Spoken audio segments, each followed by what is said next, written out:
పిత, పుత్ర, పవిత్రాత్మ నామమున ఆమేన్. క్రీస్తునాథుని యందు ప్రియమైనటువంటి మిత్రులారా, మీ అందరికీ మరియమాత మోక్షారోపణ పండుగ శుభాకాంక్షలు. ఆగస్టు 15వ తేదీన ప్రపంచవ్యాప్తంగా కథోలికులందరూ కూడా మరియమాత మోక్షారోపణ పండుగను జరుపుకుంటారు. ఈ పండుగకు ఖచ్చితంగా చర్చికి వెళ్ళాలి అని కథోలిక శ్రీసభ బోధిస్తూ ఉంది. అయితే ఈ మోక్షారోపణ పండుగ ఏమిటి? మరియ తల్లి మోక్షారోపణ అనే దానికి బైబిల్‌లో రుజువులున్నాయా? అనే దానికి సంబంధించి మనం ఈ అంశంలో లోతుగా చర్చించబోతున్నాము. యేసుక్రీస్తు యొక్క మోక్షారోహానికి, మరియ తల్లి యొక్క మోక్షారోపణానికి చాలా బిగ్ డిఫరెన్స్ ఉంది. యేసుక్రీస్తు తనంతట తానుగా దేవుడు కాబట్టి ఆయన స్వయాన పరలోకానికి వెళ్ళాడు. మరియ తల్లి దేవుని యొక్క శక్తి ద్వారా పరలోకానికి తీసుకువెళ్ళబడింది. అందుకనే యేసుక్రీస్తుది మోక్షారోహణం అని చెబుతాము. మరియ తల్లిది మోక్షారోపణం అని చెప్తాం. సో ఆరోహణం అంటే ఆయనకై ఆయన వెళ్ళాడు. ఆరోపణం అంటే మరియ తల్లిని దేవుడు తీసుకువెళ్ళాడు అనేటువంటి ఉద్దేశంలో మనం చెబుతాం. ఇప్పుడు ఒక లాజికల్‌గా మనకు క్వెషన్ వస్తుంది. మనం మరణించిన తర్వాత, మనల్ని పూడ్చిపెట్టిన తర్వాత, లేదా మన శరీరం నుంచి ఆత్మ బయటకు వచ్చిన తర్వాత ఆత్మ దేవుని సన్నిధికి వెళుతుంది అనేది మన మధ్యలో ఉన్నటువంటి కామన్ ఒపీనియన్. అంటే మరణం తర్వాతనే జీవనం అనేది ప్రారంభమవుతుంది. ఈ శరీరం అనేది ఇక్కడే మట్టిలో కలిసిపోతుంది. ఇది సహజమైనటువంటి భావన. అయితే మోక్షారోపణం అనంటే మరియ తల్లి తన శరీరముతోనూ ఆత్మతోనూ రెండిటితోనూ కలిపి పరలోకానికి వెళ్ళింది అని మనం చెబుతూ ఉన్నాము. అలా వెళ్ళారంటే అర్థం ఏమిటి? ఈ భూలోకంలో ఆమెకు సంబంధించినటువంటి శరీరము, ఎముకలు లేవు అని. సో మరి ఇది ఎలా సాధ్యమవుతుంది? ఒక మనిషి ఆత్మ శరీరాలతో పరలోకానికి తీసుకువెళ్ళబడటం సాధ్యమేనా?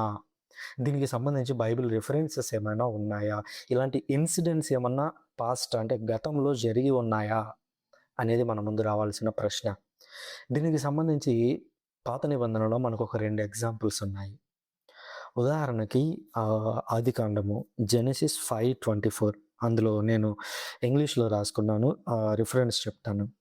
Enoch walked with God and then he was no more because God took him away. So హనోకు దేవునితో కలిసి నడిచాడు. ఆ తర్వాత హనోకు కనిపించలేదు. ఎందుకనంటే దేవుడు అతనిని తీసుకొని వెళ్ళాడు అని చెబుతుంది. దీని గురించి ఇంకొంచెం లోతుగా వివరణ ఇస్తూ కొత్త నిబంధనలో హెబ్రీయులకు రాసినటువంటి పత్రికలో ఆ రచయిత ఇలా అంటున్నాడు. Hebrews 11:5 by faith Enoch was taken from this life so that he did not experience death. అంటే మరణాన్ని చవి చూడకుండానే ఈ లోకాన్ని విడిచి హనోకు దేవుని వద్దకు తీసుకెళ్ళబడ్డాడు. He could not be found because God had taken him away.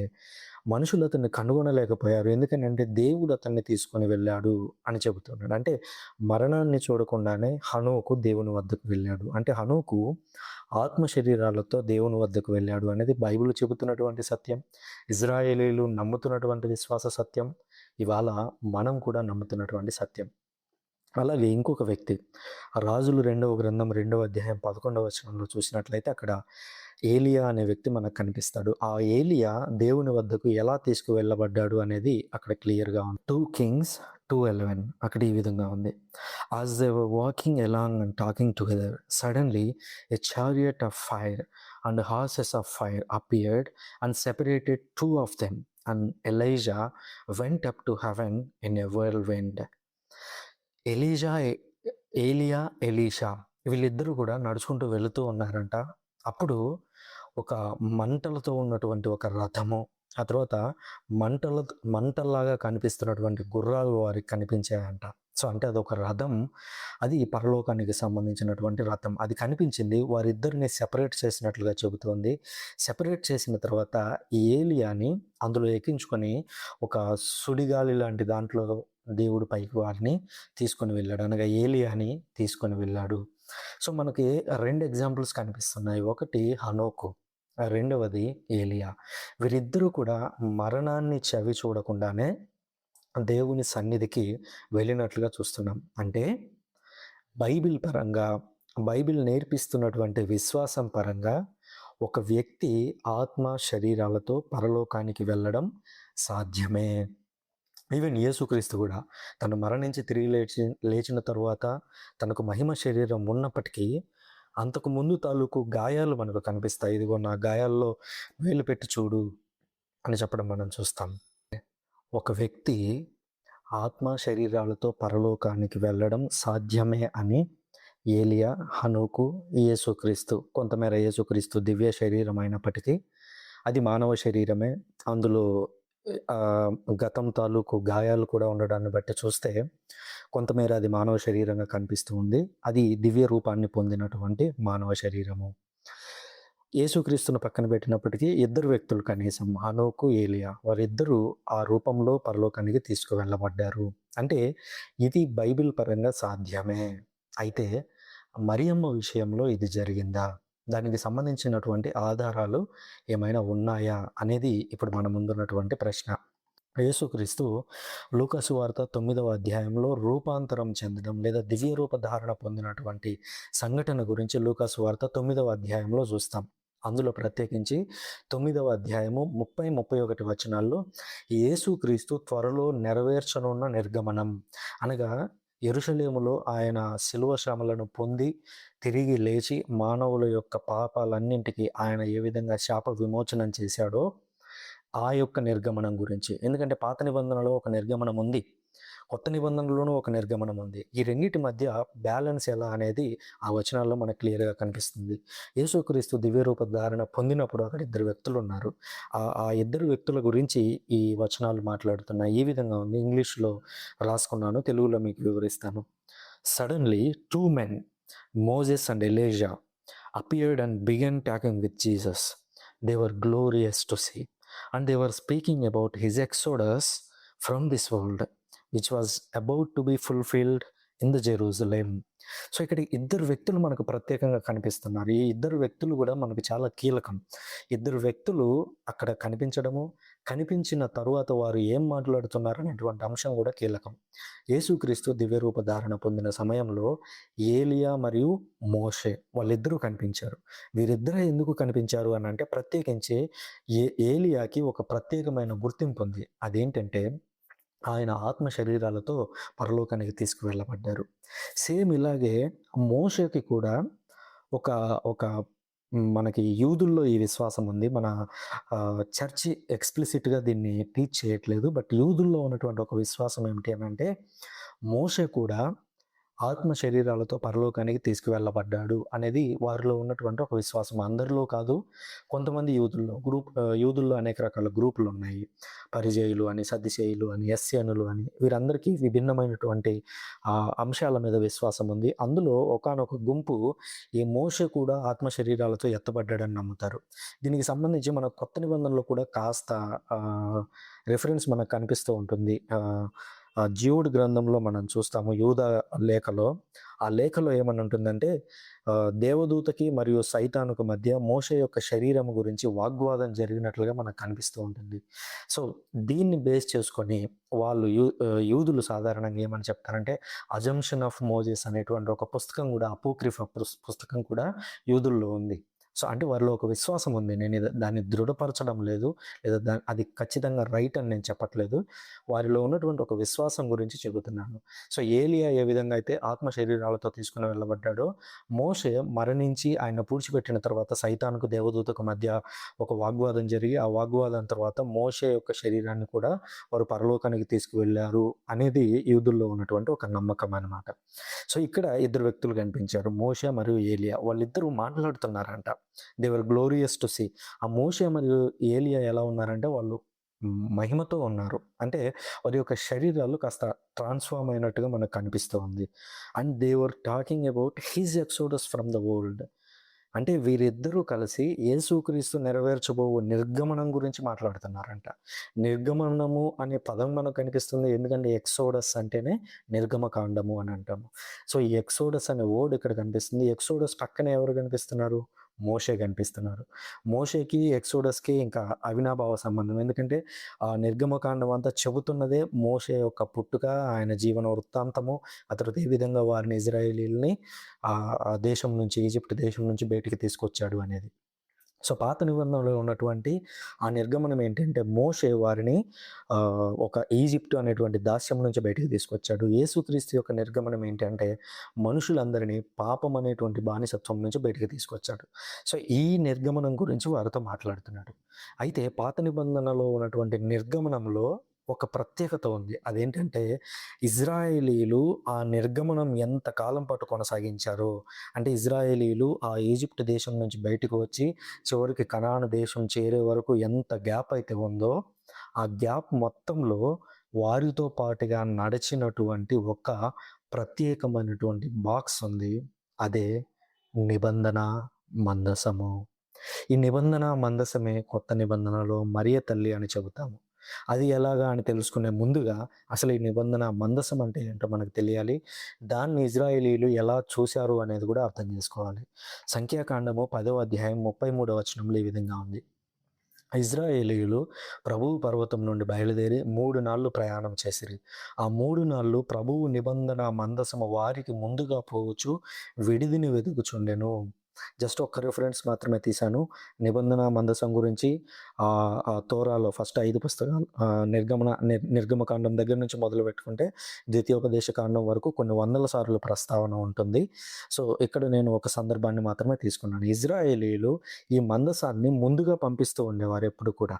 So, ఈ నిబంధన మందసానికి సంబంధించినటువంటి అనేక విషయాలు నిర్గమకాండం 25వ అధ్యాయము, 40వ అధ్యాయం ఆ రెండిటిలోనూ చాలా ఎక్స్‌ప్లిసిట్‌గా అంటే చాలా ఎక్కువగా రాసి పెట్టారు. సో, అందులో ఏముంది అనేది నేను ఒక 6 పాయింట్స్ ద్వారా వివరిస్తాను. నిబంధన మందసం అనేది ఏ విధంగా తయారైంది అనంటే, మొదటి పాయింట్, అది ఒక ప్రత్యేకమైనటువంటి పెట్టె.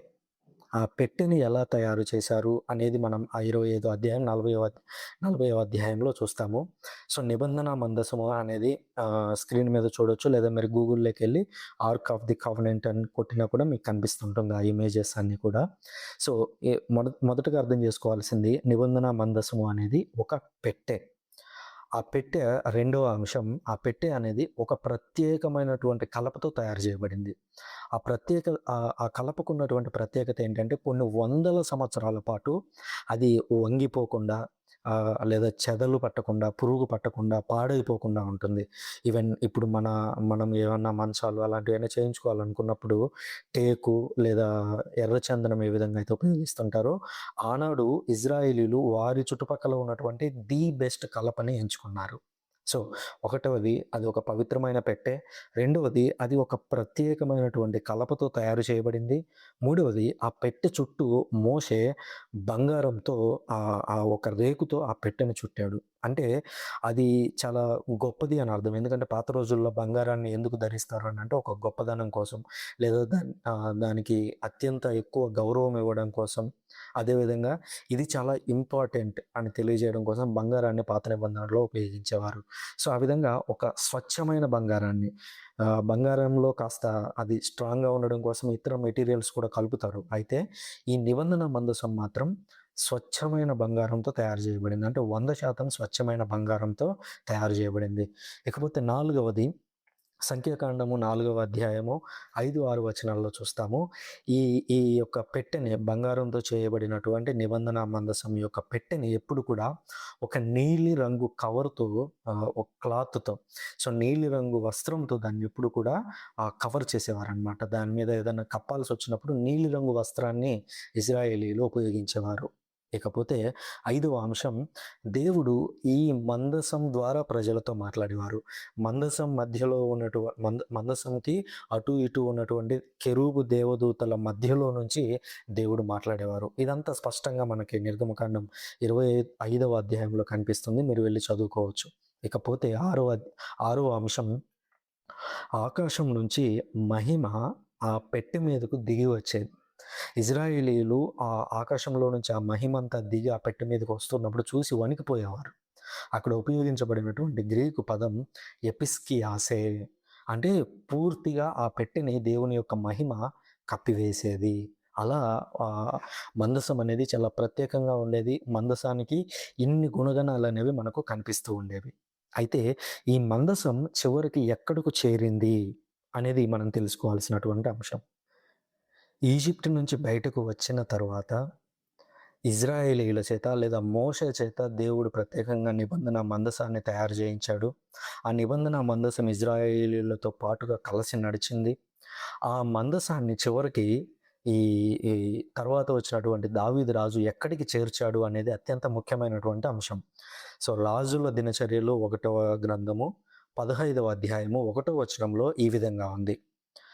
దావీదు స్వీయ నగరమున భవనములు నిర్మించుకొనెను. ప్రభు మందసమునకు కూడా ఒక స్థలమును ఏర్పాటు చేసి గుడారమును నిర్మించెను. సో, దావీదు ఏం చేస్తున్నాడు అనంటే ఈ మందసం కోసం యెరూషలేము పట్టణంలో ఒక ప్రత్యేకమైనటువంటి స్థలాన్ని ఎంచుకొని అక్కడ ఒక గుడారాన్ని ఏర్పాటు చేయడం చూసాము. ఆ తర్వాత కీర్తనల్లో ఆయనే పాడుతూ కీర్తన 132:8వ వచనంలో ఈ విధంగా అంటాడు. ప్రభువు లెమ్ము, నీ బలసూచకమైన మందసముతో నీ విశ్రాంతి స్థలమునకు కదలిరమ్ము అని చెబుతాడు. అంటే దావీదు ఒక పక్క ప్రణాళికతో ఉన్నాడు. అదేంటంటే మందసము ఇజ్రాయేలీయులతో పాటుగా కలిసి నడుస్తూ వచ్చింది ఎక్సోడస్‌లో. ఇప్పుడు దానికి ఒక ప్రత్యేకమైనటువంటి స్థలాన్ని ఎంచుకొని ఆ స్థలంలో ఒక ఏర్పాటు అనేది చేయాలి అని చూస్తాం. ఆ స్థలంలో ఎక్కడైతే దావీదు గుడారం వేసి ఆ గుడారంలో ఈ దివ్య మందసాన్ని ఉంచాడో అదే స్థలంలోనే ఆయన కుమారుడైనటువంటి అనగా దావీదు కుమారుడైనటువంటి సొలొమోను ఒక గొప్ప ఆలయాన్ని నిర్మించాడు. అదే సొలొమోను దేవాలయం అని పిలుస్తూ ఉంటాం. ఆ సొలొమోను ఒక గొప్ప దేవాలయాన్ని నిర్మించి ఆ గొప్ప దేవాలయాన్ని 3 భాగాలుగా చేసి ఒకటో భాగంలో అనగా అతి పరిశుద్ధ స్థలంలో ఈ యొక్క మందసాన్ని ఉంచాడు. ఆ తర్వాత పరిశుద్ధ స్థలము, ఆ తర్వాత ఔటర్ కోర్ట్ అని దేవాలయం యొక్క నిర్మాణం అనేది ఉంటుంది. సో, అందులోను ప్రత్యేకించి అతి పరిశుద్ధ స్థలం అనేటువంటి ప్రాంతంలో ఈ యొక్క మందసాన్ని తీసుకొని వెళ్ళి పెట్టాడనమాట. ఆ తర్వాత ఏం జరిగింది అనంటే క్రీస్తు పూర్వం 587వ సంవత్సరంలో బబులోనీయులు ఇజ్రాయేలీయుల మీద దాడి చేశారు. దాడి చేసినప్పుడు ఈ అనేక రకాలైనటువంటి వస్తువులను వారు దోచుకున్నారు బబులోనీయులు. అయితే ఈ మందసం అనేది అత్యంత పవిత్రమైనది. ఇది బబులోనీయుల చేతికి చిక్కినట్లయితే అది అది అవమానానికి గురవుతుందనేటువంటి ఉద్దేశంతో ఆ మందసాన్ని తీసుకొని వెళ్ళి దాచేశారు. అయితే ఇది ప్రొటెస్టెంట్ సోదరులకు కొంచెం తెలియకపోవచ్చు. ఎందుకనంటే మక్కబీయులు అనేటువంటి గ్రంథం వారి బైబిల్‌లో మిస్ అయింది. లూథర్ 7 పుస్తకాలను తొలగించాడు బైబిల్ నుంచి. ఆ 7 పుస్తకాల్లో మక్కబీయుల యొక్క చరిత్ర కూడా ఉంది. ఆ చరిత్రలో ఈ మందసాన్ని ఎలా దాచారు బబులోనీయులు దాడి చేసినప్పుడు అనేటువంటి విషయాలను ఇక్కడ వివరించారనమాట. మక్కబీయులు 2వ గ్రంథము 2వ అధ్యాయము 4-8 వచనాలు. అందులో నిబో అనేటువంటి ప్రాంతం గురించి మాట్లాడతారు. అది మోషే మరణించినటువంటి ప్రాంతం అనమాట. 4-8 వచనాలు చదువుతాను, జాగ్రత్తగా వినండి. పూర్వము మోషే కొండ ఎక్కి ప్రభువు తన ప్రజలకి ఇయ్యనున్న భూమిని పరిశీలించెను గదా! యిర్మీయా కూడా ఈ కొండ మీదకి వెళ్ళెను. అటుల వెళ్ళినప్పుడు అతడు దైవ ప్రేరితుడై గుడారమును మందసమును తన వెంట రమ్మని ఆజ్ఞాపించాను. ఆ కొండ మీద యిర్మీయాకు పెద్ద గుహ ఒకటి కనిపించగా అతడు గుడారమును మందసమును సాంబ్రాణి పొగవేయి పీఠమును గుహలో భద్రపరిచి దాని ద్వారమును మూసివేసెను. యిర్మీయా అనుచరులు కొందరు ఆ గుహ పోవు మార్గమును గుర్తుపట్ట చూచిరు గాని ఆ గుహ వారికి కంటపడలేదు. వారి ప్రయత్నము నెరిగి యిర్మీయా వారిని మందలించుచు ఇట్లనెను. ఇది జాగ్రత్తగా వినండి. దేవుడు మందసం గురించి ఏం మాట్లాడుతున్నాడు యిర్మీయా ద్వారా అనేది ఇక్కడ చెప్పాడు. ప్రభువు తన ప్రజలను మరలా ప్రోగు చేసి వారికి కరుణ చూపిన దాకా ఈ ప్రదేశం ఎవరికి తెలియక రహస్యముగా నుండును. ఆ సమయం వచ్చినప్పుడు ప్రభువు ఈ ప్రదేశమును ఎల్లరికీ తెలియజేయను. అప్పుడు మేఘములో ఆయన తేజస్సు కనిపించును. పూర్వము మోషే కాలమున సొలొమోను దేవాలయమును ప్రతిష్ఠించి దానిని వైభవోపేతముగా పవిత్రము చేయమని ప్రభువునకు మనవి చేసినప్పుడు కనిపించిన దివ్య తేజస్సు అప్పుడును కనిపించును.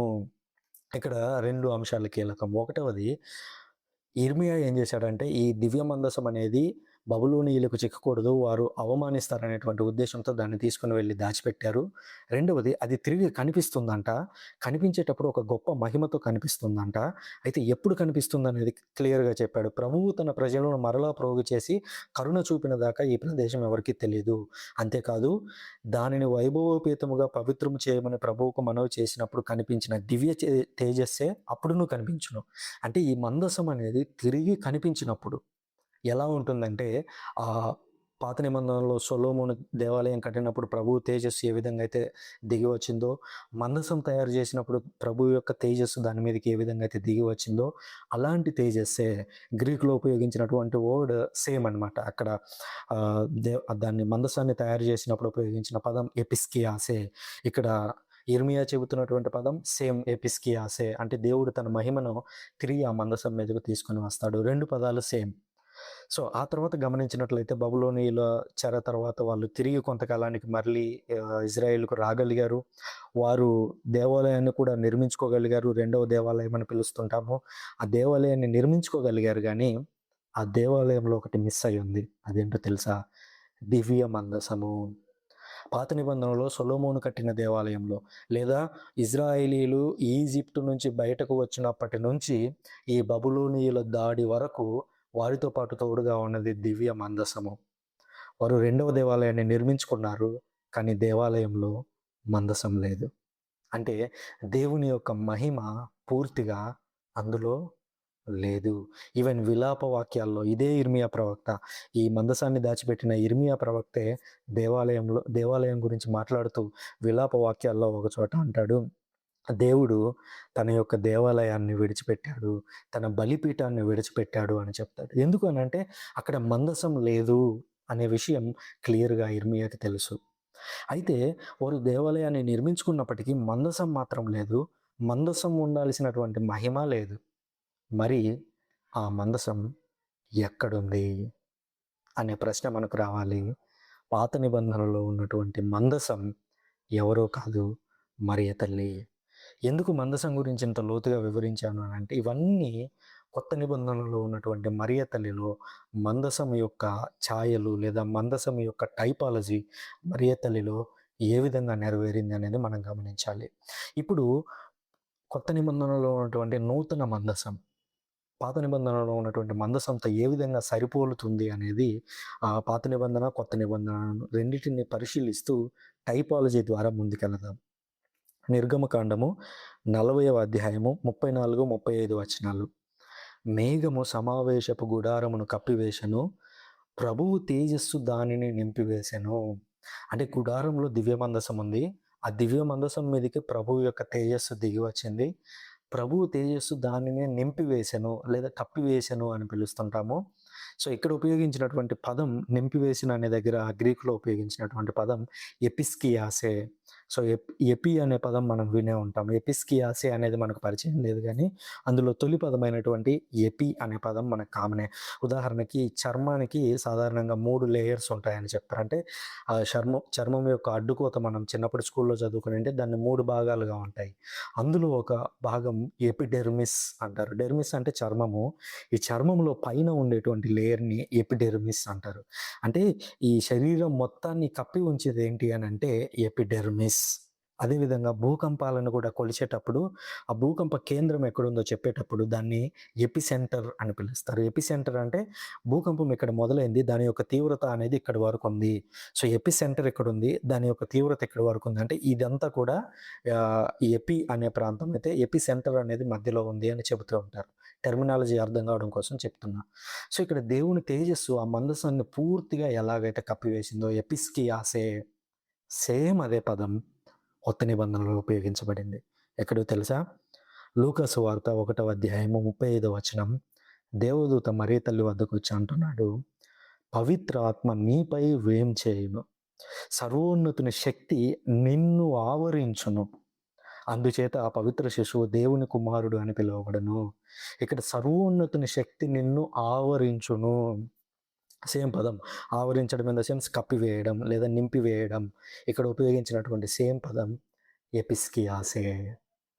అంటే ఆనాడు దివ్య మందసాన్ని దేవుడు ఏ విధంగా అయితే ఎపిస్కియాసే తన యొక్క మహిమతో నింపివేశాడో, ఇక్కడ మరియ తల్లిని సేమ్ అలాగే తన యొక్క ఆత్మతో నింపివేస్తున్నట్లుగా సేమ్ మన లూకా గారు కూడా అదే మాటను ఉపయోగించారు. ఎపిస్కియాసే అనే మాటనే ఇక్కడ కూడా ఉపయోగించారు. ఆ తర్వాత గమనించినట్లయితే మందసం మనం మాట్లాడుకున్నట్టుగా దావీదు మందసాన్ని యెరూషలేముకి తీసుకొని వచ్చాడు. యూదయ సీమకు తీసుకొని వచ్చాడు. యెరూషలేం అనేది యూదా సీమలో ఉంటుంది. యూదా ప్రాంతంలో ఈ యెరూషలేం అనేది ఉంటుంది. ఈ యూదయ సీమకు రావడం మనం ఎక్కడ చూస్తాము? సమూయేలు 2వ గ్రంథము 6వ అధ్యాయము 2వ వచనం. కెరూబు దూతల మధ్య నివసించుచు సైన్యములకు అధిపతియగు యావే పేర వెలయు మందసమును కొనివచ్చుటకై యూదానందని బాలాకుకు ప్రయాణమైపోయెను. సో ఇక్కడ విషయం ఏంటంటే, వారు మందసాన్ని తీసుకొని రావడానికి ఆ ప్రాంతానికి వెళ్ళారు. ఎక్కడికి తీసుకురావడానికి? యూదయాకు తీసుకొని రావడానికి వెళ్ళారు. సేమ్ ఇదే మనకి ఎక్కడ కనిపిస్తుంది? లూకాసు వార్త 1వ అధ్యాయం 39వ వచనం. ఆ దినములలో మరియమ్మ యూదయ సీమలో పర్వత ప్రాంతమున గల ఒక పట్టణమునకు త్వరితముగా ప్రయాణమైపోయెను. అంటే ఇక్కడ ఏం జరుగుతుంది ఎగ్జాక్ట్‌గా? ఆనాడు దివ్య మందసం ఏ విధంగా అయితే యెరూషలేములోకి అనగా ఒక యూదయ సీమలోకి తీసుకురాబడుతుందో, అదే మహిమతో నింపివేయబడినటువంటి మరియమ్మ, అదే ఎపిస్కియాసేతో ఉన్నటువంటి మరియమ్మ ఈ యూదయ సీమకు వెళ్ళడం మనకు కనిపిస్తుంది. దీన్నే టైపాలజీ అంటాం. అంటే పాత నిబంధనలో ఉన్నటువంటి ఒక అంశం కొత్త నిబంధనలతో ఏ విధంగా సరిపోలుతుంది అనేది.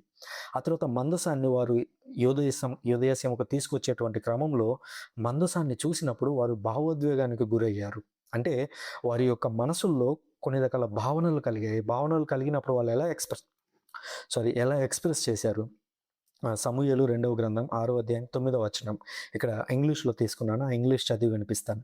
And David was afraid of the Lord that day and he said, how can the ark of the Lord come to me? దావీదు మందసాన్ని చూసి భయపడి ఈ విధంగా అంటున్నాడు, ప్రభువు మందసము నా వద్దకు ఎలాగ వస్తుంది? How can the ark of the Lord come to me? నా దగ్గరికి ఈ మందసం, ఇంత పవిత్రమైనటువంటి మందసం నా వద్దకు ఎలా వస్తుంది అని దావీదు భావోద్వేగపూరితంగా ఒక మాట అన్నాడు. ఎగ్జాక్ట్‌గా ఇవే మాటలు చూడండి. మనం లూకాసు వార్త 1వ అధ్యాయం 43వ వచనంలో ఎలిజబెత్ అమ్మ పవిత్రాత్మతో నింపబడి తన ఇంటికి వచ్చినటువంటి మరియమ్మను చూసి ఏమంటుందంటే, నా ప్రభువు తల్లి నా వద్దకు వచ్చుట నాకు ఎలాగో ప్రాప్తించెను. అంటే ప్రభువు యొక్క తల్లి. పాత నిబంధనలో మందసానికి దావీదు ఏ విధమైనటువంటి ఒక భావోద్వేగాన్ని ఎక్స్‌ప్రెస్ చేశాడో, ఇక్కడ మరియ తల్లికి ఎలిజబెత్ అమ్మ పవిత్రాత్మతో నింపబడి సేమ్ అలాంటి ఒక ఎక్స్‌ప్రెషన్. అక్కడ దావీదు ఈ మందసం నా దగ్గరికి ఎలా రాగలదు? ఆ మందసాన్ని అంటే పాపాత్ముడైన నా దగ్గరికి ఇంత పవిత్రమైనటువంటి మందసం ఏ విధంగా రాగలదు అని దావీదు అంటే, సేమ్ ఎలిజబెత్ అమ్మ కూడా అదే టోన్‌లో నా ప్రభువు తల్లి నా వద్దకు వచ్చుట నాకు ఎలాగూ ప్రాప్తించెను, ఇది ఎలా జరిగింది అన్నట్లుగా సేమ్ ఎక్స్‌ప్రెషన్‌ని వారు చెప్పడం చూస్తాం. ఆ తర్వాత మందసాన్ని తీసుకొని వచ్చేటువంటి క్రమంలో సందడి కనిపిస్తుంది. బిగ్గరమైనటువంటి కేకలు కనిపిస్తున్నాయి.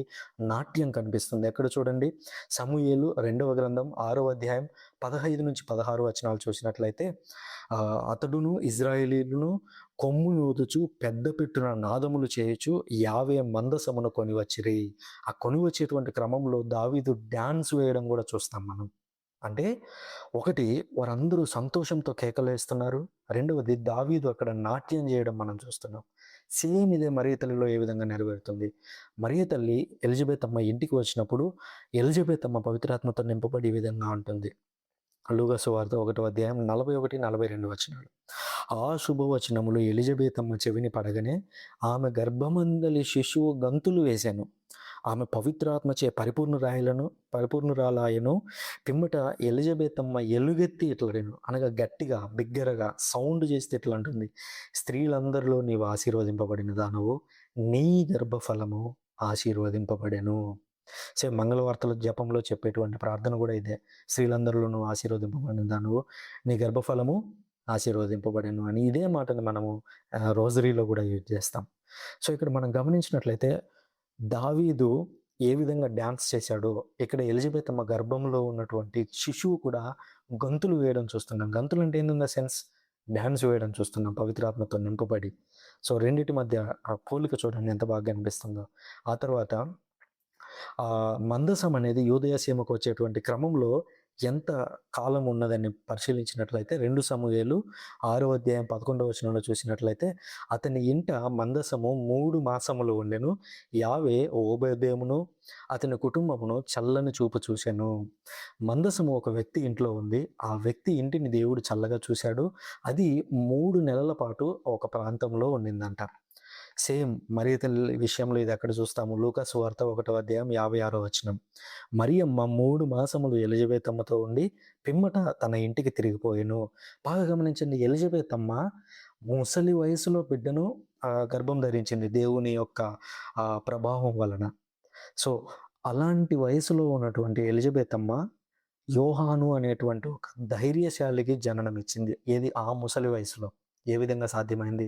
మరియ తల్లి అక్కడికి వెళ్ళి ఆమెకు సపర్యలు చేయడం అయితేనేమి, మరియ తల్లిలో ఉన్నటువంటి పవిత్రాత్మ ఎలిజబెతమ్మలో నిండడం అయితేనేమి, అక్కడ ఓబేదేమును ఏ విధంగా అయితే దేవుడు చల్లని చూపును చూశాడో, మరియ తల్లి ఇదే కొత్త నిబంధనలో ఉన్నటువంటి అదే నూతన నిబంధన మందసం ఆ ఇంట్లో ఉన్నప్పుడు ఎలిజబెతమ్మను చల్లగా చూడడం, ఆమె గర్భం ద్వారా వచ్చినటువంటి యోహాను స్వయాన యేసుక్రీస్తుకే బాటలు వేసేటువంటి ప్రవక్తలాగా మారడం మనం చూసాము.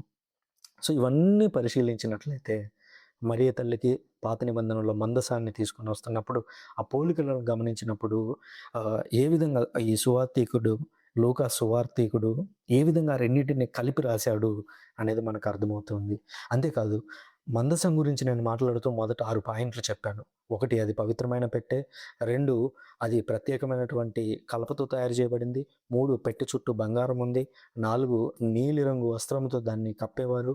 5, దేవుడు మందసం ద్వారా ప్రజలతో మాట్లాడేవాడు. 6, ఆకాశం నుండి మహిమ పెట్టె మీదకు దిగి వచ్చేది. ఇవన్నీ ఎగ్జాక్ట్‌గా మరియ తల్లి జీవితంలో నెరవేరడం చూస్తాము. 1, అది పవిత్రమైనటువంటి పెట్టె. మరియమ్మ యొక్క గర్భం పవిత్రమైనది. ఆ పెట్టెలో ఏమేమి ఉన్నాయి? ఉదాహరణకి మన్నా ఉంది. అహరోను యొక్క దండం అనగా కాపరి దండం అని పిలుస్తాము, అది ఉంది. ఆ తర్వాత 10 ఆజ్ఞల ఫలకాలు ఉన్నాయి. ఈ 3 కూడా యేసుక్రీస్తులో నెరవేరుతాయి. మన్నా ఏదైతే పాత నిబంధనలో ఉందో నూతన మన్నా, దీన్ని మీరు తినాలి అని యేసుక్రీస్తు యోహాను సువార్త 6వ అధ్యాయంలో చెప్తాడు. అదే మన్నా మరియ తల్లి యొక్క గర్భంలో యేసుక్రీస్తు రూపంలో ఉంది. దేవుడు ఏవైతే ఆజ్ఞలు ఇచ్చాడో అదే ఆజ్ఞలు లేదా అదే వాక్కు అయి ఉన్న దేవుడు మరియ తల్లి గర్భంలో ఉన్నాడు. ఆ తర్వాత అహరోను యొక్క చిగురించిన కొమ్మ అంటే అదొక యాజకత్వానికి గుర్తుగా ఉన్నటువంటి కాపరి దండం. అసలైనటువంటి యాజకుడు యేసుక్రీస్తు మనల్నందరినీ తండ్రి సన్నిధి వద్దకు తీసుకొని వెళ్ళి తన రక్తంతో మనల్నందరినీ శుద్ధి చేసినటువంటి యాజకుడు యేసుక్రీస్తు. ఈ 3 మరియ తల్లి గర్భంలో ఉండడం చూస్తాం. అంటే ఒక పవిత్రమైన పెట్టె, మరియమ్మ గర్భం 2 సిమిలర్‌గా కనిపించడం చూస్తాం. ఇకపోతే దాన్ని ఒక ప్రత్యేకమైనటువంటి కలపతో తయారు చేశారు. మరియమ్మ కూడా ఎలాంటి పాపం లేకుండా యేసుక్రీస్తును కన్నది. ఆమెలో జన్మ పాపము గాని, మరే పాపము గాని లేదు అని కథోలిక శ్రీ సభ బోధిస్తుంది. ఇది కొంతమందికి అభ్యంతరకరంగా ఉండొచ్చు. దీని గురించి కూడా వీలైతే ఇంకోసారి నేను లోతైన వివరణ ఇస్తాను. ఇప్పుడు ఏ విధంగా మనం బైబిల్‌ని పరిశీలించుకుంటూ వచ్చామో అలా పరిశీలిస్తూ ఇంకొకసారి లోతైన వివరణ ఇచ్చేటువంటి ప్రయత్నం చేస్తాను. సో, అక్కడ ఒక ప్రత్యేకమైనటువంటి కలపతో తయారు చేశారు. ఆ ప్రత్యేకమైనటువంటి కలప చెడిపోనిది, అది పురుగులు పట్టనిది, అది ఎక్కువ కాలం మన్నిక ఉండేది. సో, మరియ తల్లి కూడా ఎలాంటి పాపం లేకుండా, మలినం లేకుండా జన్మించినటువంటి వ్యక్తి. అందుకనే మనము జన్మ పాప రహితోద్భవి అని పిలుస్తూ ఉంటాం. అంటే పాపం లేకుండా జన్మించడము అని. అమలోద్భవి అని పిలుస్తాము. అంటే పాపం లేకుండా, మలం లేకుండా జన్మించినటువంటి వ్యక్తి అని. సో, ఆ విధంగా పిలుస్తూ ఉంటాం మరియ తల్లిని. ఇకపోతే పెట్టె చుట్టూ స్వచ్ఛమైనటువంటి బంగారం ఉంది. అంటే ఆ బంగారం అనేది ఆ దివ్య మందసానికి ఒక గౌరవాన్ని తెచ్చిపెడుతుంది. ఈ దివ్య మందసం ప్రత్యేకమైంది అని తెలియజేస్తుంది. అలాగే ఆ మరియ తల్లి కూడా ఒక ప్రత్యేకమైనటువంటి వ్యక్తి. పవిత్రాత్మతో నింపబడినప్పుడు ఆమె ఒక స్తోత్ర గీతాన్ని పాడారు. ఆ స్తోత్ర గీతంలో ఆమె అంటారు, "ఇక నుండి తరతరముల వారు నన్ను ధన్యురాలని పిలచెదరు" అని అంటూ ఉంటారు. అని బైబిల్ గ్రంథంలో మనకు కనిపిస్తుంది. అంత గొప్పగా పవిత్రాత్మతో నింపబడి మరియ తల్లి ఆ విధంగా చెప్తే ఈనాడు కొంతమంది బోధకులు వారి యూట్యూబ్ రెవెన్యూ పెంచుకోవడం కోసం, లేదా యూట్యూబ్‌లో మరియ తల్లిని తిట్టడం ద్వారా, లేదా మరియ తల్లిని గౌరవిస్తున్నటువంటి కథోలికులను అవమానించడం ద్వారా, వారి మీద నిందలు వేయడం ద్వారా ఏదో 4 రూపాయలు సంపాదించుకోవాలని కష్టపడుతుంటారు. దానికి వాక్యం అనే అందమైన ముసుగుని అడ్డమేయడానికి ప్రయత్నించి డబ్బులు సంపాదించుకోవడానికి చూస్తుంటారు. వారి కొరకు ప్రార్థిద్దాము. మరియ తల్లి కూడా వారి కొరకు ప్రార్థిస్తూ ఉంటుంది. ఇకపోతే 4వది, నీలిరంగు వస్త్రంతో ఆ పెట్టెను కప్పేవారు. ఏది? మన దివ్య మందసాన్ని. అందుకనే మరియ తల్లి గురించి కథోలిక శ్రీ సభ వేయించిన పెయింటింగ్స్ గానివ్వండి, లేదా మరియ మాత ఇచ్చినటువంటి దర్శనాలను గాని పరిశీలించినట్లయితే మరియ తల్లికి ఎప్పుడు కూడా నీలిరంగు వస్త్రాన్నే కథోలిక శ్రీ సభ ప్రోత్సహిస్తూ ఉంటుంది. ఆమె వేసుకునే వస్త్రాలు ఆమె దర్శనం ఇచ్చినప్పుడు ఆమె కనిపించిన తీరు, లేదా మరియ తల్లి గురించి ఏమైనా పెయింటింగ్స్ చర్చ్ వేయించినప్పుడు వాటన్నింటిలో కూడా ఈ బ్లూ రంగు ఎక్కువగా ఉపయోగించడం మనం చూస్తాం. ఇది పాత నిబంధనకి, మందసానికి గుర్తుగా అలా చేయిస్తున్నారు అని గుర్తించాలి. ఇకపోతే ఐదవది, దేవుడు మందసం ద్వారా ప్రజలతో మాట్లాడారు. సేమ్ ఇక్కడ మందసంతో పాటుగా నడిచినటువంటి వ్యక్తి మరియ తల్లి. మనకి కేవలం యేసుక్రీస్తు 3.5 సంవత్సరాల జీవితం మాత్రమే తెలుసు. 3.5 సంవత్సరాల్లోనే యేసుక్రీస్తు అంత పెద్ద బోధలు చేయగలిగినప్పుడు 30 ఏళ్ల పాటు తనతో గడిపాడు యేసుక్రీస్తు. మరియ తల్లితో కలిసి 30 ఏళ్ల పాటు జీవించాడు. 30 ఏళ్లలో యేసుక్రీస్తు గురించి ఎన్ని విషయాలు మరియ తల్లి తెలుసుకొని ఉంటుంది. బహుశా ఈ ప్రపంచంలో యేసుక్రీస్తు గురించి చాలా ఎక్కువగా తెలిసినటువంటి వ్యక్తి మరియ తల్లి తప్ప ఇంకొకరు ఉండరు. ఎందుకంటే 30 ఏళ్ళు కలిసి ఆ కుమారునితో జీవించింది ఆమె. కేవలం 3.5 సంవత్సరాల్లోనే మనం ఇంత గ్రాస్ప్ చేసుకొని 2000 సంవత్సరాల పాటు మాట్లాడగలిగేంత అంత కంటెంట్ మనం యేసుక్రీస్తులో నుంచి మనం తీసుకోగలిగినప్పుడు 30 ఏళ్ల పాటు మరియమ్మ యేసుక్రీస్తుతో కలిసి జీవించింది. ఆమెకు ఎన్ని విషయాలు తెలిసి ఉంటాయి. అలాంటి వ్యక్తిని పట్టుకొని ఈ రోజుల్లో యూట్యూబ్ రెవెన్యూ కోసం టైటిల్స్ పెట్టి మరియమ్మ ఆ విధంగా ఉందా, మరియమ్మలో జన్మ పాపం ఉందా, లేదా మరియమ్మను పూజిస్తున్నారా, మరియమ్మలో అంత గొప్పదనం ఉందా, మరియమ్మ అందరిలాగే ఒక సాధారణ స్త్రీ అని చెప్పి, సర్లేండి వారి వారి జోలికి వాళ్ళని వదిలేద్దాం, ఎందుకు మనకి ఈ మాటలన్నీ. ఆ తర్వాత మరియమ్మతో పాటు దేవుడు జీవించాడు. అంతేకాదు మరియమ్మ ఇచ్చినటువంటి అనేక దర్శనాల్లో యేసుక్రీస్తు గురించి చెప్పడం మనం చూస్తున్నాం. మరియమ్మ దర్శనం ఇవ్వకముందు ఒక పట్టణంలో మరియమ్మ చాలా దర్శనాలు ఇచ్చారు. జస్ట్ గూగుల్లోకి వెళ్ళి మనం చెక్ చేసుకుంటే సరిపోతుంది. మరియ తల్లి దర్శనం ఇవ్వకముందు అక్కడ ఉన్నటువంటి క్రైస్తవ పాపులేషన్ ఎంత, మరియ తల్లి దర్శనం ఇచ్చిన తర్వాత ఎంతమంది క్రైస్తవం వైపు మరలారు అనేది మనకి చరిత్ర చెప్తూ ఉంది. సాక్ష్యం జస్ట్ గూగుల్లోకి వెళ్ళి కొడితే సరిపోతుంది. ఇకపోతే ఆరవదిగా ఆకాశం నుంచి మహిమ పెట్టె మీదకు దిగేది. పాత నిబంధనలో ఎపిస్కియాసే మనం ఆల్రెడీ మాట్లాడుకున్నాము. అందుకు ఆ దూత ఇట్లా అన్నాడు, లూకా సువార్త 1వ అధ్యాయం 35వ వచనం, పవిత్రాత్మ నీపై వేయించేయును, సర్వోన్నతుని శక్తి నిన్ను ఆవరించును, అందుచేత పవిత్ర శిశువు కుమారుడు అని పిలువబడును. దేవుని కుమారుడు అని పిలువబడును. సో ఇక్కడ సర్వోన్నతుని శక్తి మరియ తల్లి మీదకి రావడం మనం చూస్తున్నాం. అంతేకాదు అది ఒకసారి మాత్రమే కాదు, రెండోసారి కూడా అపోస్తల చర్యలు 1వ అధ్యాయం 14వ వచనం, 2వ అధ్యాయం 1-4 వచనాలు చూసినట్లయితే యేసు తల్లియగు మరియమ్మ ఇతర శిష్యులందరూ కలిసి ఒక చోట ప్రార్థన చేస్తున్నప్పుడు పెంతెకోస్తు పండుగ నాడు పవిత్రాత్మ దేవుడు మరలా తిరిగి అపోస్తలుల మీదకి రావడం, ఎపిస్కియాసే మనం ఏదైతే పాత నిబంధనలో మాట్లాడుకున్నామో అదే ఎపిస్కియాసే మరలా తిరిగి రావడము, తిరిగి వచ్చిన ఆ రోజే పెంతెకోస్తు రోజే చర్చి పుట్టినరోజు. అందుకనే కథోలిక శ్రీసభ ప్రతి ఏటా పెంతెకోస్తు నాడు పుట్టినరోజు పండుగ జరుపుకుంటుంది. ఎందుకంటే చర్చ్ ఆ రోజు పుట్టింది. పునీత పేతురు గారు, మొదటి పోపు గారు ప్రసంగం చేసిన తర్వాత దాదాపు 3,000 మంది ఒకే రోజు జ్ఞానస్నానం తీసుకున్నారు. సో అంత గొప్పగా ఆనాడు చర్చ్ ప్రారంభమైంది. అందుకనే మనం చెబుతూ ఉంటాం, ఈనాటికి కథోలిక శ్రీసభ పుట్టింది పెంతెకోస్తు రోజు. ఇప్పుడు మనకి మిస్ అయింది ఏంటో గమనిస్తే అర్థమవుతుంది. పాత నిబంధనలో ఇజ్రాయేలీల యొక్క దేవాలయం కూలిపోయిన తర్వాత, బబులోనీయుల దాడి తర్వాత కూలిపోయిన తర్వాత మందసం మిస్ అయింది. వాళ్ళు వచ్చి దేవాలయాన్ని నిర్మించుకోగలిగారు, కానీ మందసం లేదు. ఇర్మియా ద్వారా మక్కబీల గ్రంథంలో దేవుడు చెప్పాడు, దేవుడు తన ప్రజలందరినీ ఒక చోటకు పిలుచుకున్నప్పుడు తిరిగి అదే మహిమ కనిపిస్తుంది అని చెప్పాడు. సేమ్ అదే రోజు జరిగిందని అంటే పెంతెకోస్తు రోజు జరిగింది. పెంతెకోస్తు రోజు అనేక ప్రాంతాలకు చెందినటువంటి ప్రజలందరూ ఆయన దగ్గరకు వచ్చారు. అనగా ఇజ్రాయెల్ దేశంలో జరుగుతున్నటువంటి పండుగకు వచ్చారు. ఆ పండుగ రోజునే పవిత్రాత్మ దేవుడు దిగి రావడము, అదే ఎపిస్కియాసే మరియ తల్లి వారితో పాటు ఉన్నటువంటి అపోస్తలులు అందరి మీద పవిత్రాత్మ దేవుడు దిగి రావడము. అంటే ఆ ప్రభువు తేజస్సు తిరిగి వచ్చిన తర్వాత మరల దేవుడు ఆ మందసాన్ని చూపిస్తాడు అని చెప్పడం మనకు కనిపిస్తూ ఉంది. ఇకపోతే ఈ మందసం అనేది పరలోకానికి వెళ్ళినట్లుగా, అంటే మందసం పరలోకానికి వెళ్తే స్వయాన మరియ తల్లే పరలోకానికి వెళ్ళినట్లు మనకి అది ఒక క్లియర్ ఇండికేషన్ కదా.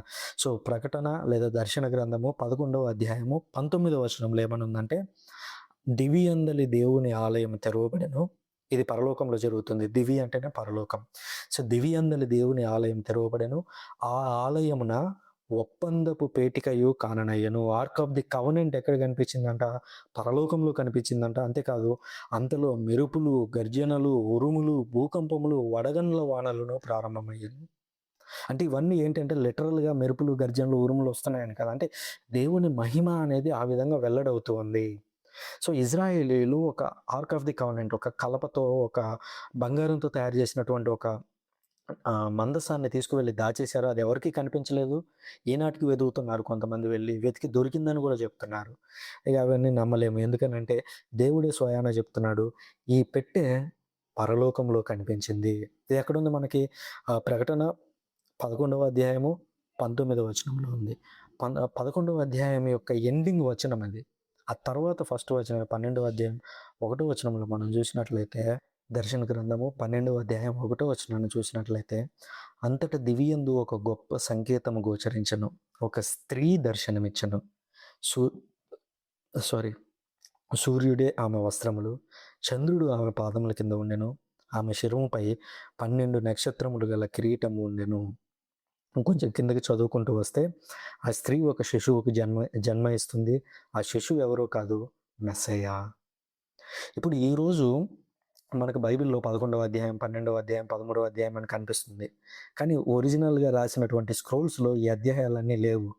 చదివేందుకు సౌలభ్యంగా ఉండేందుకు ఈ అధ్యాయాలను విభజించారు. సో, ఇక్కడ 11వ అధ్యాయము 19వ వచనంలో మనకి పాత నిబంధనలో మనం చూసినటువంటి నిబంధన మందసం ఉంది. ఆ తర్వాత మాటలోనే ఒప్పందపు పేటికకు సంబంధించినటువంటి రియల్ సోర్స్ పాత నిబంధనలో ఉన్నటువంటి షాడో ఏదైతే ఉందో దానికి రియాలిటీ అన్నటువంటి మరియ తల్లి అక్కడ కనిపిస్తుంది. ఆ మరియ తల్లి తిరిగి పరలోకంలో యేసుకు జన్మనివ్వడం మనం చూస్తున్నాం. అంటే సింపుల్‌గా యేసుక్రీస్తు అక్కడ ఏం చెప్తున్నాడు? లేదా దేవుడు ఏం తెలియజేస్తున్నాడు ఆ వచనాల ద్వారా అంటే, ఒక దివ్య మందసం పాత నిబంధనలో ఉంది. ఆ మందసం పరలోకానికొచ్చింది. ఆ మందసం ఎవరో కాదు, మరియ తల్లి. ఆ మరియ తల్లి గర్భంలో యేసుక్రీస్తున్నాడు. అదే యేసుక్రీస్తు మళ్ళీ పరలోకంలో జన్మనివ్వడం చూస్తున్నాం. ఇదంతా కూడా ఒక ఉపమానంలాగా మనకు వివరిస్తున్నాడు. మరియ తల్లి ఏ విధంగా దివ్య మందసము అనేటువంటి విషయాన్ని. సో, నిబంధన మందసం అంటే ఏమిటి? అది టైపాలజీ ప్రకారం మరియ తల్లిలో ఎగ్జాక్ట్‌గా ఏ విధంగా నెరవేరింది? మందసానికి ఉన్నటువంటి డిస్క్రిప్షన్, మరియ తల్లికి ఉన్నటువంటి డిస్క్రిప్షన్ 2 ఏ విధంగా మ్యాచ్ అయ్యాయి? ఆ 2 కలిసి పరలోకంలో ఎలా కనిపించాయి? నిబంధన మందసం వ్యక్తిగా మారడం ఎలా చూసాము అనే అంశాలను పరిశీలించాము. వీటన్నింటినీ పరిశీలించినటువంటి కథోలిక చర్చ్ 1950వ సంవత్సరంలో దీన్ని ఒక డాగ్మాగా పరిచయం చేసింది. అంటే కథోలికులు దీన్ని విశ్వసించాలి అని చెప్పి పోప్ పయస్ 12 గారు ఈ విధంగా చెప్పారు. We pronounce, declare and define it to be divinely revealed dogma. మేము ఈ విషయాన్ని ఖచ్చితత్వంతో నిర్ధారిస్తూ చెబుతున్నాము. ఇది దేవుని నుంచి మాకు వచ్చినటువంటి ఆ దేవుడే తెలియజేసినటువంటి ఒక విశ్వాస సత్యము. That the immaculate mother of God, the ever virgin Mary, having completed the course of her earthly life, was assumed body and soul into heavenly glory. మరియ తల్లి మరణించిన తరువాత ఆమెను దేవుడు శరీరము, ఆత్మతో తన యొక్క మహిమలోనికి తీసుకున్నాడు అని కథోలిక శ్రీసభ చెబుతుంది. ఇది కేవలం పోప్ పయస్ గారు 1950లో చెప్పింది కాదు. క్రీస్తు శకం 100లో ఆనాడు ఉన్నటువంటి బిషపులు చెప్పారు. 200లో ఆనాడు ఉన్నటువంటి బిషపులు చెప్పారు. 300లో ఆనాడు ఉన్నటువంటి బిషపులు చెప్పారు. జస్ట్ గూగుల్‌లోకెళ్ళి మరియ తల్లి మోక్షారోపణం గురించి ఎవరెవరు మాట్లాడారు, ఏ ఏ కాలాల్లో మాట్లాడారని తీస్తే హిస్టరీ అంతా ప్రతి సెంచరీ తీసుకోండి. ప్రతి సెంచరీలో మరియ తల్లికి ఈ విధంగా మోక్షారోపణ జరిగింది అని మాట్లాడుతూ వచ్చారు. దాన్ని 1950లో కథోలిక శ్రీసభ అఫీషియల్‌గా డిక్లేర్ చేసింది. సో, పాత నిబంధనలో మందసాన్ని ఎద్దులతో మోయించారు. కొత్త నిబంధనలో మరియ తల్లిని దేవదూతలు ఆమెని పైకి తీసుకొని వెళ్ళారు. అందుకనే కథోలిక శ్రీసభ క్యాటగిజం ఆఫ్ క్యాథలిక్ చర్చ్ 2676 ప్యాసేజ్‌లో ఈ విధంగా చెబుతుంది. పాత నిబంధనలో దేవుడు మందసం మధ్య తిరుగాడినట్లు మరియమ్మ గర్భంలో దేవుడే స్వయాన తిరుగాడాడు అని చెప్తుంది. అంటే మరియ తల్లి యొక్క పుట్టుక అనేది కేవలం ఒక సాధారణ మనిషిలాగా జరగలేదు. దేవుడే స్వయాన ఆమె గర్భంలో జన్మిస్తూ ఉంటే అది ఎంత పవిత్రమైనటువంటి జన్మ. అది మరియ తల్లి గొప్పదనం అనేది ఆమె నుంచి ఆమె పొందుకునేది కాదు. బదులుగా దేవుడే స్వయాన ఆమెకిస్తున్నటువంటి మహిమ. అది దేవుని నుంచి వస్తున్నటువంటి వెలుగే తప్ప, దేవుని నుంచి వస్తున్నటువంటి గౌరవమే తప్ప, అది మనం కేవలం ఆమెని దేవతలాగానో, దేవుడి కంటే ఎక్కువ చేసి చేస్తున్నది కాదు. అంతేకాదు ఒక ఒక పునీతుడు ఈ విధంగా అంటాడు.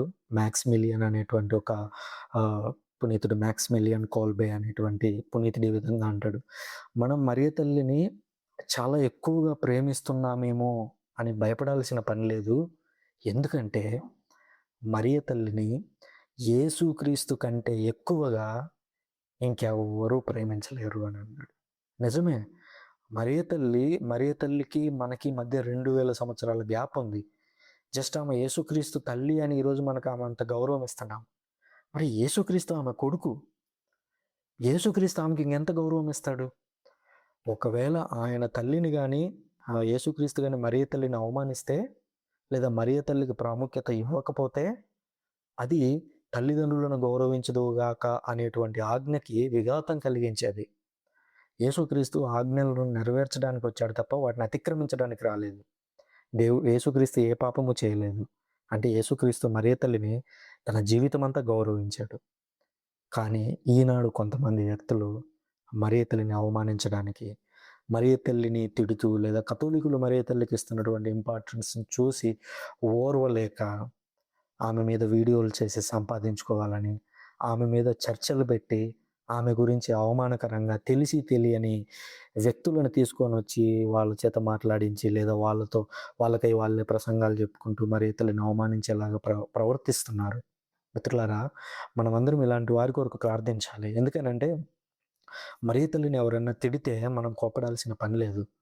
వారి కొరకు ప్రార్థిద్దాం. ఎందుకంటే మా అమ్మని ఎవరైనా తిట్టారనుకోండి, ఫర్ ఎగ్జాంపుల్ ఆహ్, ఒక దారిలో వెళ్తున్నప్పుడు మా అమ్మనే ఎవడో ఒకడు దారిన వెళ్తూ తిట్టాడు. నేను ఒకసారి వారిస్తానేమో. తిరిగి అంటే దగ్గరికెళ్ళి గట్టిగా వార్నింగ్ ఇస్తానేమో. వాడు తిరిగి అంటే మూడోసారి నేనెంత పుణ్యాత్ముడినైనా, లేదా బైబిల్‌ని నేనెంత చక్కగా ఫాలో అవ్వాలనుకున్నా, వాడు నా తల్లిని పదే పదే తిరిగి అవమానిస్తున్నప్పుడు ఒకానొక దశలో వెళ్లి కొడతానేమో, శిక్షిస్తానేమో. మరి మరియ తల్లి గురించి అనవసరపు చర్చలు పెట్టుకుంటూ, మరియ తల్లి గురించి తప్పుగా మాట్లాడాలి, మరియ తల్లి గురించి తెలియనటువంటి వ్యక్తులను, మరియ తల్లి మీద ద్వేషం పెట్టుకున్నటువంటి వ్యక్తులు చేసేటువంటి మాటలను యేసుక్రీస్తు చూస్తుంటాడు. తన తల్లి గురించి అమర్యాదగా, తన తల్లి గురించి అమంగళకరంగా మాట్లాడితే దేవుడు ఊరుకుంటాడని నేను అనుకోను. కాబట్టి అంత దూరం వారు వెళ్ళకుండా మనం ప్రార్థన చేద్దాము. వారిని దేవుడు క్షమించాలనే ప్రార్థన చేద్దాము.